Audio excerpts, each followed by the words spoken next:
सत्यवती के चित्रांगद और विचित्रवीर्य नामक दो पुत्र हुए। शांतनु का स्वर्गवास चित्रांगद और विचित्रवीर्य के बाल्यकाल में ही हो गया था, इसलिए उनका पालन पोषण भीष्म ने किया। भीष्म ने चित्रांगद के बड़े होने पर उन्हें राजगद्दी पर बिठा दिया, लेकिन कुछ ही काल में गंधर्वों से युद्ध करते हुए चित्रांगद मारा गया। इस पर भीष्म ने उनके अनुज विचित्रवीर्य को राज्य सौंप दिया। अब भीष्म को विचित्रवीर्य के विवाह की चिंता हुई।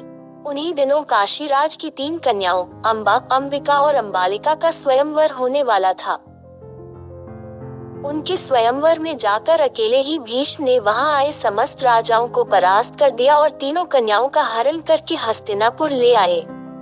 बड़ी कन्या अंबा ने भीष्म को बताया कि वह अपना तन मन राजा शाल्व को अर्पित कर चुकी है। उसकी बात सुनकर भीष्म ने उसे राजा शाल्व के पास भिजवा दिया और अंबिका और अंबालिका का विवाह विचित्रवीर्य के साथ करवा दिया। राजा शाल्व ने अंबा को ग्रहण नहीं किया, अतः वह हस्तिनापुर लौट कर आ गई और भीष्म से बोली, हे आर्य, आप मुझे हर कर लाए हैं, अतः आप मुझसे विवाह करें। किंतु भीष्म ने अपनी प्रतिज्ञा के कारण उसके अनुरोध को स्वीकार नहीं किया। अंबा रुष्ट होकर परशुराम के पास गई और उनसे अपनी व्यथा सुनाकर सहायता मांगी। परशुराम ने अंबा से कहा, हे देवी, आप चिंता न करें, मैं आपका विवाह भीष्म के साथ करवाऊंगा। परशुराम ने भीष्म को बुलावा भेजा, किंतु भीष्म उनके पास नहीं गए।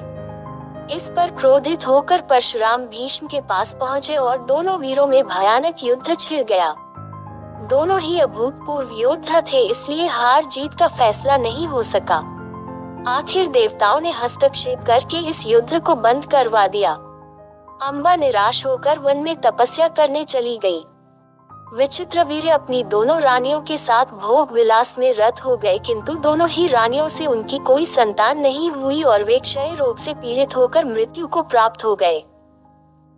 अब कुल नाश होने के भय से माता सत्यवती ने एक दिन भीष्म से कहा, पुत्र, इस वंश को नष्ट होने से बचाने के लिए मेरी आज्ञा है कि तुम इन दोनों रानियों से पुत्र उत्पन्न करो। माता की बात सुनकर भीष्म ने कहा, माता, मैं अपनी प्रतिज्ञा किसी भी स्थिति में भंग नहीं कर सकता। ये सुनकर माता सत्यवती को अत्यंत दुख हुआ। अचानक उन्हें अपने पुत्र वेदव्यास का स्मरण हो आया। स्मरण करते ही वेदव्यास वहां उपस्थित हो गए।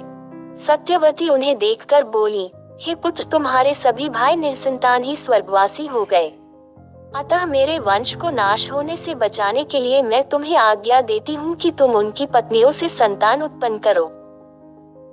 वेदव्यास उनकी आज्ञा मानकर बोले, माता, आप उन दोनों रानियों से कह दीजिए कि वे 1 वर्ष तक नियम व्रत का पालन करते रहे, तभी उनको गर्भ धारण होगा। 1 वर्ष व्यतीत हो जाने पर वेदव्यास सबसे पहले बड़ी रानी अंबिका के पास गए। अंबिका ने उनके तेज से डरकर अपने नेत्र बंद कर लिए। वेदव्यास लौटकर माता से बोले, माता, अंबिका का बड़ा तेजस्वी पुत्र होगा, किंतु नेत्र बंद करने के दोष के कारण वह अंधा होगा। सत्यवती को ये सुनकर अत्यंत दुख हुआ और उन्होंने वेदव्यास को छोटी रानी अंबालिका के पास भेजा। अंबालिका वेदव्यास को देखकर भय से पीली पड़ गई।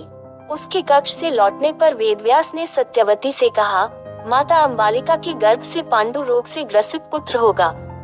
इससे माता सत्यवती को और भी दुख हुआ और उन्होंने बड़ी रानी अंबालिका को पुनः वेदव्यास के पास जाने का आदेश दिया। इस बार बड़ी रानी ने स्वयं न जाकर अपनी दासी को वेदव्यास के पास भेज दिया। दासी ने आनंद पूर्वक वेदव्यास से भोग कराया। इस बार वेदव्यास ने माता सत्यवती के पास आकर कहा, माते, इस दासी के गर्भ से वेद वेदांत में पारंगत अत्यंत नीतिवान पुत्र उत्पन्न होगा। इतना कहकर वेदव्यास तपस्या करने चले गए। समय आने पर अंबिका के गर्भ से जन्मांध धृतराष्ट्र, अंबालिका के गर्भ से पांडु रोग से ग्रसित पांडु तथा दासी के गर्भ से धर्मात्मा विदुर का जन्म हुआ।